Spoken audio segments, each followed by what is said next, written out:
যারা বেশি নামাজ পড়বে তারা বেশি জান্নাতে ঢুকবে নাকি? নামাজ পড়তে পড়তে যারা কপাল কালো করে ফেলছে এরা ঢুকবে না? যারা হজ করতে করতে বড় হাজী সাহেব হয়েছে, জিকির করতে করতে হাতে 3-4টা তাসবিহ রেখেছে, তাদের কথা বলা হয়েছে? এগুলো নিঃসন্দেহে অনেক বড় আমল, কিন্তু সবচাইতে বেশি জান্নাতে প্রবেশ করাবে যে আমল, বিষ্ণু বললেন, এক হচ্ছে আল্লাহর ভয়, আরেক হচ্ছে সর্বোত্তম আচরণ। প্রিয় ভাইরা, ইসলামের মেজাজটাকে চিনে নেন, ইসলামের এসেন্সটাকে বুঝে নেন। আমরা ভালো আচরণকে গুরুত্ব দিতে চাই না। অনেক নামাজি লোক দেখবে নামাজ পড়তে পড়তে কপালে কালো দাগ ফেলে দিছে, বাসায় বউয়ের সাথে খারাপ আচরণ করে, খিটখিটে মেজাজের, প্রতিবেশীর সাথে শুধু ঝগড়া, কলিগদের সাথে ঝগড়া, মারামারি, দুঃসম্পর্ক, এরকম আছে না নাই বলেন? আছে না? কিন্তু নামাজি, অনেক বড় হাজি, একদিনও কোরআন তেলাওয়াত মিস হয় না। তো এত ইবাদত করেও সে ইসলামের আসল এসেন্সটাকে ধরতে পারে নাই। বিষ্ণু বললেন, সবচেয়ে বেশি জান্নাতে প্রবেশ করাবে যে দুটি আমল, একটি হচ্ছে তাকওয়াল্লাহ, আল্লাহর ভয়, আরেকটি হচ্ছে উত্তম আচরণ, সর্বোত্তম আচরণ।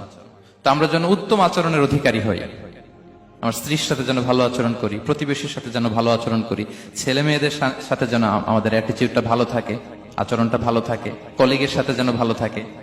বিশ্বনবীর আচরণ যেমন ছিল তেমন আচরণ যেন আমরা গড়ে তুলতে পারি। আওয়াজ করে পড়ুন আমিন। সুনানে আবু দাউদের এক বর্ণনা বিষ্ণু ইসলাম বলেন, খুব চমৎকার একটি হাদিস, মনোযোগ দিয়ে শুনুন। তিনি বলেন, আনা যাঈমুন বিবাইতিন ফি রাবাদিল জান্নাতি লিমান তারাকাল মিরাআ ওয়া ইন কানা মুহিক্কান। আমি ওই ব্যক্তিকে জান্নাতের আঙ্গিনায় একটা ঘরের গ্যারান্টি দেই যে ব্যক্তি তর্ক করার সময় নিজে হক এটা জেনেও সে তর্ক থামিয়ে দেয়। অনেক সময় হয় না, অনেকে পায়ে পাড়া দিয়ে ঝগড়া করতে আসে, এরকম আছে না নাই? আপনি চুপচাপ দেখবেন একটা বাজে কমেন্টস করতেছে, আবার কমেন্টের নিচে কমেন্ট, আবার গালি, হ্যাঁ আছে না এরকম? বিষ্ণু বলেন, নিজে হক এটা জানার পরেও আর যাতে তর্ক না বাড়ে, যে তর্ক থামিয়ে দেয় জান্নাতের আঙ্গিনায়, তাকে আমি একটা ঘরের গ্যারান্টি দেই। ওয়াবিবাইতিন ফি ওয়াসাতিল জান্নাতি লিমান তারাকাল কাযিবা ওয়া ইন কানা মাযিহান। আর ওই ব্যক্তিকে আমি জান্নাতের মাঝখানে একটা ঘরের গ্যারান্টি দেই যে ব্যক্তি কৌতুক করার সময়ও মিথ্যা পরিহার করে। করতেছে কৌতুক, ফান করতেছে আর কি, হি ইজ কিডিং, ফান করে, কৌতুক করে, কিন্তু কৌতুকের সময় সে মিথ্যা বলে না। এই স্বভাব যাদের, তাদেরকে আমি জান্নাতের মাঝ বরাবর একটা ঘরের গ্যারান্টি দেই। এরপর বিষ্ণু কি বলে দেখেন, তিনি বলেন, ওয়াবিবাইতিন ফি আ'লাল জান্নাতি লিমান হাসানা খুলুকাহু। আর জান্নাতের একেবারে হাইস্ট পিক অফ প্যারাডাইস, জান্নাতের সর্বোচ্চ স্তরে আমি একটা ঘর বা একটা বাসভবনের গ্যারান্টি ওই ব্যক্তিকে দেই যে তার আচরণটা সুন্দর করেছে, যে সুন্দর আচরণের অধিকারী হয়েছে, তাকে জান্নাতের হাইস্ট পিকে আমি একটা বাসভবনের গ্যারান্টি দেই। তাহলে বলেন তো, আমাদের আচরণটা সুন্দর করার দরকার আছে না নাই? এটা খুব ছোটখাটো একটা আমল, তাই না? কথা বলেন, দক্ষিণ কোরিয়া প্রবাসী ভাইরা আওয়াজ করে বলেন, এটা কি ছোট আমল? দেখলে সালাম দিব, সুন্দরভাবে কথা বলবো, ভালো উইশ করব, হ্যাঁ, হিংসা জিঘাংসা অহংকার থেকে মুক্ত থাকবো, খিটখিটে মেজাজের হব না, অলওয়েজ স্মাইলিং ফেস থাকবে আমার, হৃদ্যতাপূর্ণ আচরণ। এই কাজটা কি ছোট আমল? আওয়াজ করে বলেন, এই আমলটা কি ছোট না বড়? প্রিয় ভাইরা, বিষ্ণু ইসলাম সবার সাথে এরকম মাধুর্যতাপূর্ণ আচরণ করতেন, ছোট থেকে বড়, নারী থেকে পুরুষ, বন্ধু থেকে শত্রু, সবার সাথে সুন্দর আচরণ করতেন। এবং তার এই চমৎকার আচরণে মুগ্ধ হয়ে তার অনেক শত্রু মুহূর্তে তার বন্ধুতে পরিণত হয়েছে। বিষ্ণু ইসলামের কাছে যখন কোনো শিশু নিয়ে আসা হতো, তিনি তাহনিক করতেন, হাদিসে এসেছে, সিরায় এসেছে। তাহনিক কি? খেজুর চিবিয়ে খেজুরের মিষ্টি রস লালা সহ বাচ্চার মুখে লাগিয়ে দিতেন। আলেমদের কাছে, অনেক আলেমদের কাছে আসে, আমার কাছে অনেকে এসেছে বাচ্চাদেরকে নিয়ে, তো আমরা এই সুন্নাহর উপর আমল হিসেবে খেজুর চিবিয়ে এর রসটা মুখে ঢুকিয়ে দিয়েছি। বারাকা, বিষ্ণু ইসলামের বারাকা নেওয়ার জন্য আসতো ছোট্ট বাচ্চাদেরকে নিয়ে। মদিনায় যখন সাহাবারা হিজরত করলেন মক্কা থেকে, মুসলিমদের ঘরে সন্তান সন্ততি নাই, বাচ্চা কাচ্চা হয় না। ইহুদিরা টিটকারি করে, এই তো মুসলমানদের সন্তান নাই। সর্বপ্রথম যেই সন্তান হয়েছে তিনি হচ্ছেন আয়েশা রাদিয়াল্লাহু তাআলা আনহার বড় বোন আসমা বিনতে আবু বকরের ঘর উজাড় করে এক সন্তান এসেছে, পুত্র সন্তান, নাম হচ্ছে আব্দুল্লাহ। কি নাম? আব্দুল্লাহ ইবনে জুবাইর। তো আসমা আব্দুল্লাহকে কোলে নিয়ে বিশ্বনবীর কাছে আসলেন। বিশ্বনবী খেজুর চিবিয়ে ওনার লালা মিশ্রিত রস খেজুর সহ মুখে লাগিয়ে দিলেন। তা আসমা সবসময় গর্ব করে বলতেন যে আমার সন্তানের পাকস্থলীতে সর্বপ্রথম যেটা ঢুকেছে এটা হচ্ছে বিশ্বনবীর লালা মিশ্রিত খেজুরের রস। আল্লাহু আকবার। বাচ্চারা আসলে বিষ্ণু তাহনিক করতেন এবং এটা ল্যাবরেটরিক্যালি প্রুভড, সায়েন্টিফিক্যালি প্রুভড যে বাচ্চার জন্মের পরে এরকম মিষ্টি দিলে, স্পেশালি ডেটস নির্যাস যদি দেয়া হয়, তাহলে এটা তার ইমিউন সিস্টেম বাড়ায়, রোগ প্রতিরোধ ক্ষমতা বাড়ায়, তার ব্লাড সার্কুলেশন বাড়ায়, রক্ত সঞ্চালন বাড়ায়। বিষ্ণুনবী এটা করতেন। অনেক মায়েরা বরকতের জন্য বিষ্ণুনবীর কোলে বাচ্চা দিতেন, অনেক বাচ্চা বিষ্ণুনবীর কোলেই পেশাব করেছে, হাদিস সাক্ষী। ওখান থেকে মাসালা এসেছে, মেয়ে বাচ্চা পেশাব করলে কিভাবে ক্লিন হবে, ছেলে বাচ্চা পেশাব করলে কিভাবে ক্লিন হবে। বিষ্ণুনবী কোলে নিয়েছেন, পেশাব করে দিছে ভরায়া। আল্লাহু আকবার। বাচ্চাদের মাথায় তিনি হাত বুলিয়ে দিতেন।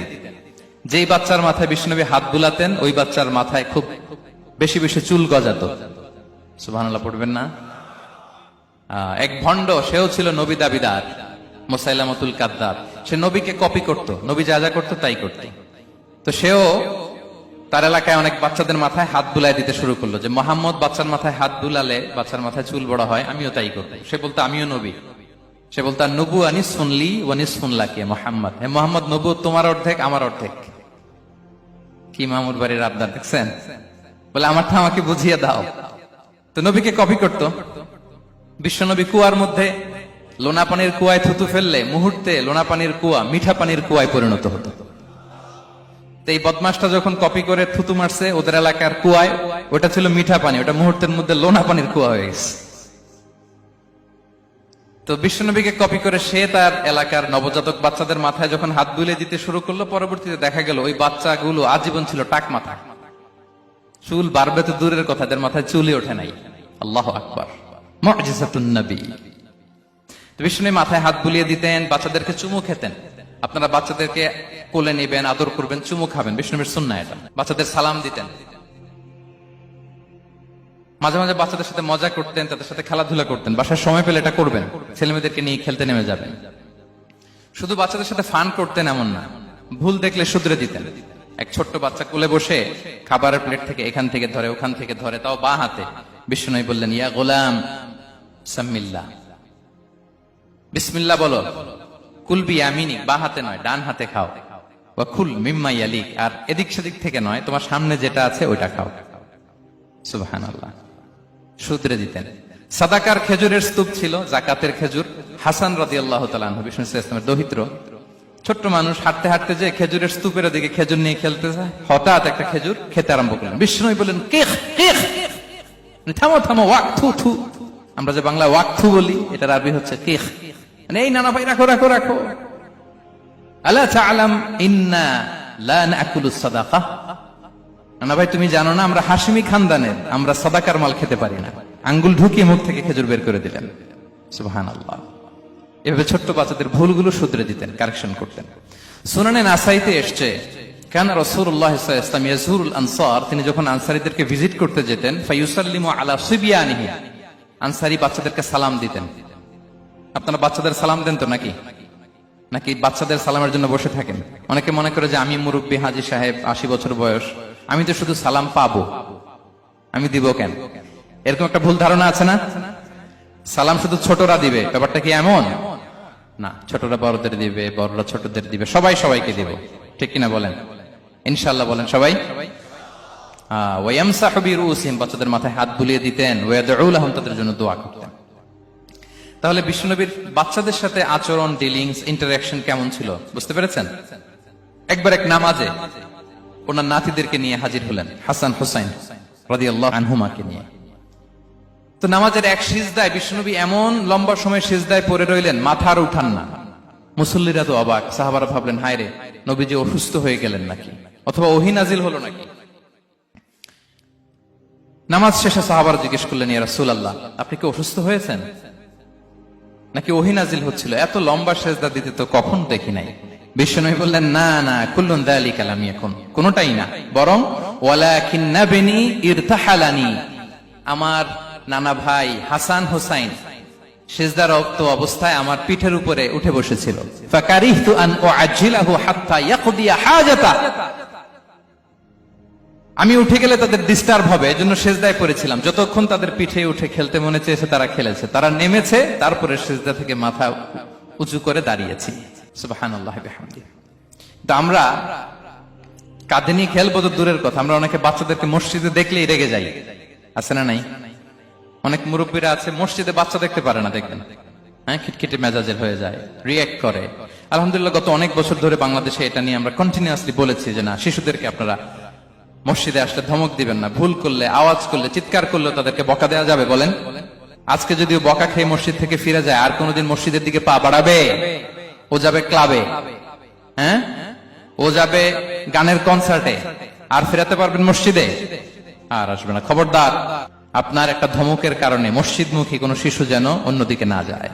বুঝাবেন যে আব্বু এটা আমাদের ইবাদতগাহ, পবিত্র জায়গা, এখানে দুষ্টামি করতে হয় না, আওয়াজ করতে হয় না, আল্লাহ তোমাকে অনেক গুনাহ দিবে। গুনার ভয় দেখালে কিন্তু বাচ্চারা দুষ্টামি করে না, দেখবেন। ঠিক কিনা বলেন? এই সেন্সটা তাদের আছে, এভাবে বুঝাবেন। মুসনাদে আহমদ একটা হাদিস এসেছে, বিষ্ণু ইসলাম ওনার চাচাতো ভাইদেরকে নিয়ে দৌড় প্রতিযোগিতা করাতেন, লাইন ধরে দাঁড় করাতেন আর বলতেন মান সাবাকা ইলাইয়া ফালাহু কাদা ওয়া কাদা, সবাই দাঁড়াও, দেখি কে কার আগে আমাকে দৌড়ে ধরতে পারে, যে ধরতে পারবে তাকে পুরস্কার দেব। আল্লাহু আকবার। এবং বিশ্বনবীর এই কথা শুনে সবাই দৌড়ে যে বিশ্বনবীর ঘাড়ের উপর উঠতো, বুকের উপর উঠতো, ঝাঁপিয়ে পড়তো, বিশ্বনবী সবাইকে ধরে আগলে নিতেন, প্রত্যেকের গালে চুমু খেতেন। পড়েন সুবহানাল্লাহ। এই ছিল শিশুদের প্রতি বিষ্ণু ইসলামের আচরণ। তো আমরা এরকম আচরণ করি কিনা? আমাদের আচরণটা আমাদের বাচ্চা, আমাদের আত্মীয় স্বজনের ছোট ছেলে মেয়ে, আমরা কোথাও শিশুদেরকে যদি দেখি, আমরা তাদের সাথে কিভাবে আচরণ করি একটু মিলিয়ে নিন। কার আচরণ কেমন, এরকম করেন কিনা আমি আর জিজ্ঞেস করতে চাইলাম না, জাস্ট আস্ক ইউরসেলফ, নিজেকে জিজ্ঞেস করুন যে আমরা আমাদের বাচ্চাদের সাথে এরকম আচরণ করি কিনা।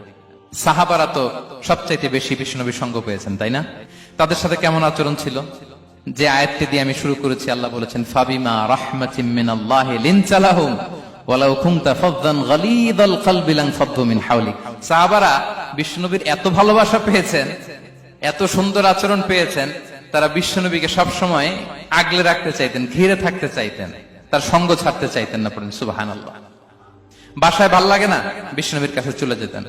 ওয়াইফের সাথে মনোমালিন্য, নবীর দরবারে চলে যেতেন। এমনকি কোন সাহাবীর পেটে যদি ক্ষুধা লাগতো, ঘরে খাবার না থাকতো, তারা বিশ্বনবীর কাছে চলে যেতেন। তারা বলতেন নবীর চেহারার দিকে তাকিয়ে থাকলেই আমাদের ক্ষুধা মিটে যেত। আগলে রাখতেন সবসময় বিষ্ণু ইসলামকে। আর সবসময় বিষ্ণু ইসলাম একটা স্মাইলিং ফেস নিয়ে তাদের সাথে কথা বলতেন, মুচকি হাসবেন। বিষ্ণু বলেন তাবাসসুমুকা ফি ওয়াজহি আখিকা সাদাকা, you smile to your brother, it's a charity. তোমার ভাইয়ের দিকে তাকিয়ে তুমি যে মুচকি হাসো, এটা সাদাকা দেওয়ার সওয়াব কামিয়ে ফেলো তুমি। এবং সাহাবারা বলতেন মা রাআইতু আহাদান আকসারা তাবাসসুমান মিন রাসূলিল্লাহ সাল্লাল্লাহু আলাইহি ওয়াসাল্লাম। বিশ্বনবীর চাইতে বেশি কাউকে আমরা কোনোদিন মুচকি হাসি দিতে দেখিনি। মুচকি হাসেন তো আপনারা? মুচকি হাসবেন, হাসলে যদি সাদাকার সওয়াব হয় তো আমরা মুখ গোমরা করে রাখবো কেন? দেখবেন যিনি মুচকি হাসে তাকে সবাই পছন্দ করে, আর যিনি গোমরা মুখ থাকে তার দেখতে ভালো লাগে। আমার ভালো লাগে না, আপনাদের লাগে? হাসি কিন্তু সংক্রামক, ইতিবাচক ভাবে সংক্রামক। আপনি হাসলে দেখবেন হেসে হেসে কথা বলে, যার সাথে বলতেছেন তারও একটা হাসি। আপনি গোমরা মুখ থাকলে ওই ব্যক্তিও গোমরা মুখ, ঠিক কিনা বলেন? এবং মুচকি হাসলে স্বাস্থ্য ভালো থাকে, মানসিক স্বাস্থ্যের সাথে এটা সম্পর্ক আছে। দেখেন বিষ্ণু ইসলাম কেমন কনসিডারেট ছিলেন। বিশ্বনবী যদি কারোর সাথে মুসাফা করতেন, ভাই একটু হাত মিলান তো, এই যে ওই লোক হাত সরানোর আগে বিশ্বনবী হাত সরাতেন না। যখন উনি হাতটা টান দিতেন তখন নবী হাত টান দিতেন। কারোর সাথে কথা বলার সময় এইভাবে আর চোখে তাকাতেন না, এইভাবে না। কথা বলতে হইলে ঘুরে তার দিকে হয়ে তাকে সম্মান দিয়ে, রেসপেক্ট দিয়ে কথা শুরু করতেন। কেউ কোনো গুরুত্বপূর্ণ কথা কানে কানে বলতে চাইলে তিনি কথা শেষ না হওয়া পর্যন্ত মাথা সরাতেন না। সুবহানাল্লাহ, আসতে বলেন। আল্লাহু আকবার, আল্লাহু আকবার। একটু মিলিয়ে নেই, আসলে কি আমরা পারি এত চমৎকার আচরণ উপহার দিতে? কতটা কনসিডারেট ছিলেন দেখেন। এক বেদুইন, অক্ষর জ্ঞানহীন মানুষ, সভ্যতার ছোঁয়া তার মধ্যে লাগেনি। সে মসজিদে নববীতে ঢুকে একবার মসজিদে নববীর মাঝখানে পেশাব করা শুরু করলেন। কি করা শুরু করলেন? কোথায়? টয়লেটে? কোথায়? ইসলামের সবচাইতে দ্বিতীয় সবচাইতে পবিত্র জায়গা বিশ্বনবীর মসজিদের মাঝখানে। সাহাবারা তাকে মারতে উদ্ধত হলেন। বিশ্বনবী বললেন দাও, থামো থামো, এই থামো থামো। কারণ প্রস্রাব করার সময়, টয়লেট করার সময় হুট করে কাউকে ধমক দেওয়া যায় না, ডাকা যায় না, দরজায় বড় নক করা যায় না। করলে তার ক্ষতি হতে পারে।